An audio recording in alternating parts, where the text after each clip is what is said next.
Hari oge Purbakesa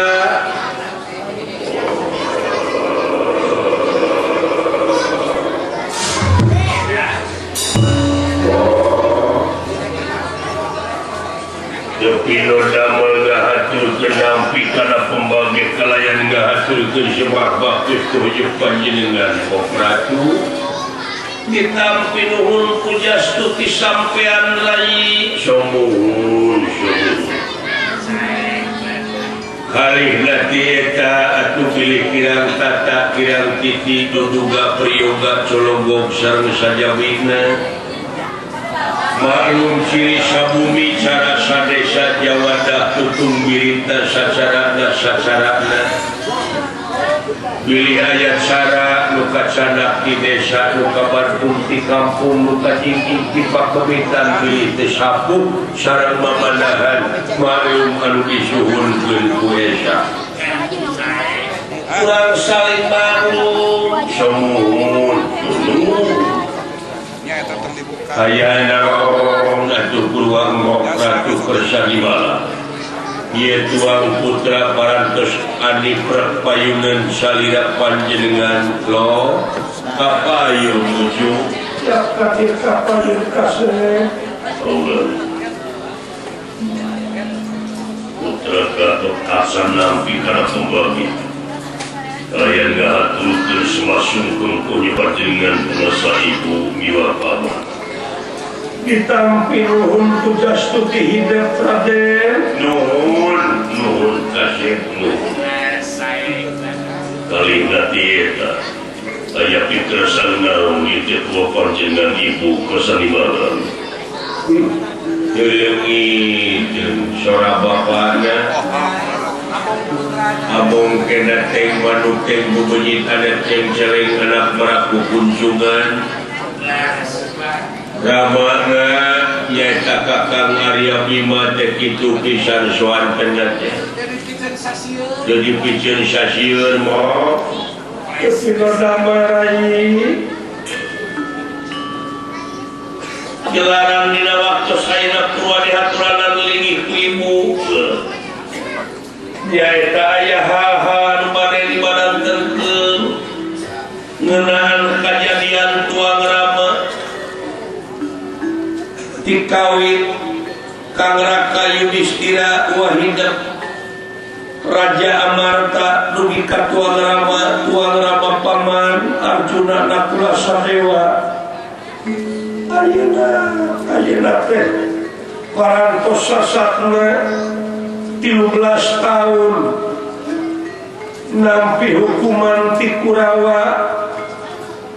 anu 12 tahun nyaeta prak-prakan di leuweung Kamiaka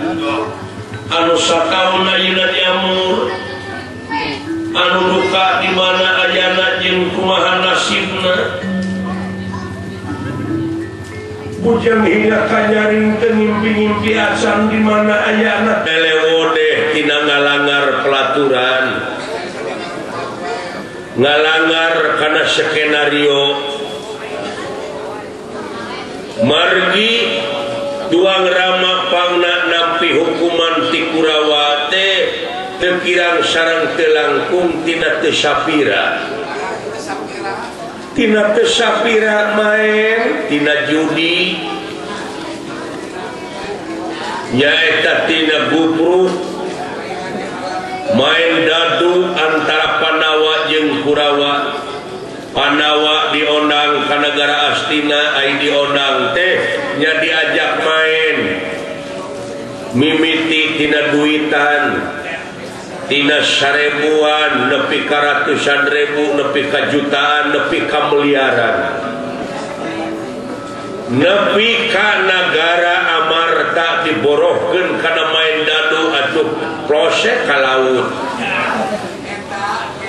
anu akhirna negara Amarta diborohkeun kana main dadu da eleh teh dilicikan ku Sang Kuning didinya Pandawa masrahkeun kerajaan masrahkeun negara Pandawa teu RT acan pangkatna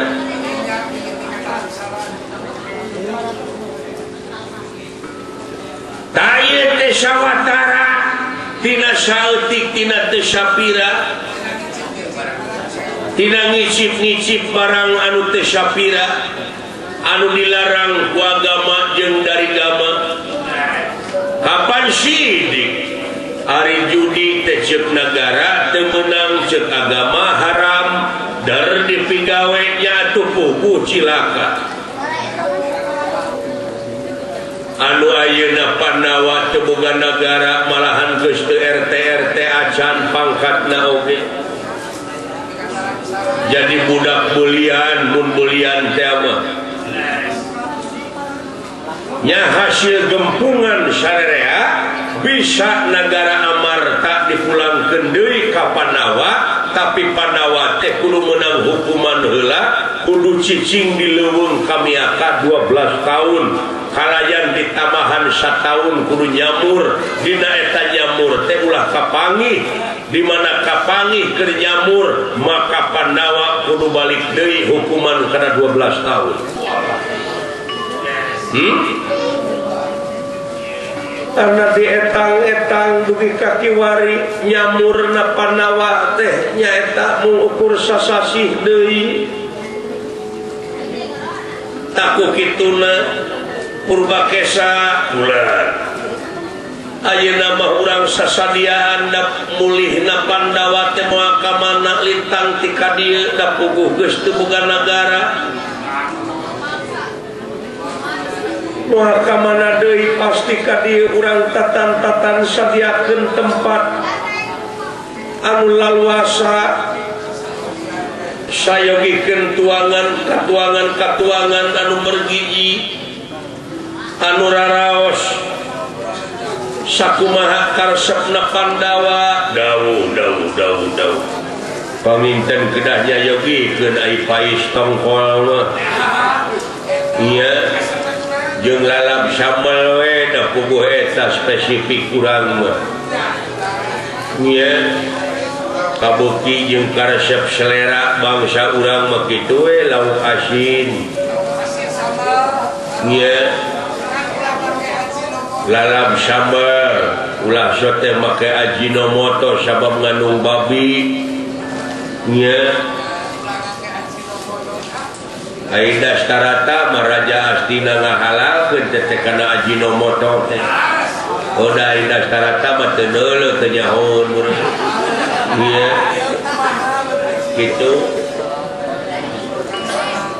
Tah kitu kasep hapunten moh. Naon deui bade neuneun ka deudeuh nu da kanyaah ku carita kanu jadi anak da teu asa ka anak moh kaula teh asa ka anak sorangan we. Da milu ngasuh milu kageuleuhan kakeueuhan kaompolan kaeean ku budak teh timimiti diakod-akod make jeung ngompolan sagala di datongong emang diongklet-ongklet ti lelemet komo eta inget keneh emang mah basa ceurik hayang keleci jeung panggal hayang balon baheula keur budak teh malahan hidup Yuswa 3 tahun setengah masih keneh amay-amayan tali ari-ari margi teu aya pakarang anu teurak di dunya kana eta tali ari-ari anu temahna hidup di bon ka sawarga pikeun ngarengsekeun pacogregan di sawarga nyaeta pemberontakan anu dipimpin ku naga persona ti nagara Giling Wesi anu akhirna hidup dicetrok ku naga persona temahna hidup digemleng dina kawasan di muka dicampuran besi persani wajah perak jeung sajabana anu kiwari hidup jadi hiji pahlawan negara Pringgandani Gatot Kaca is the hero of Pringgandani numatak hiji pahlawan utama dina waktu ayeuna 3 tahun satengah kapungkur Yuswana parantos aya jasa ka urang sawarga tapi noda marayi gan kade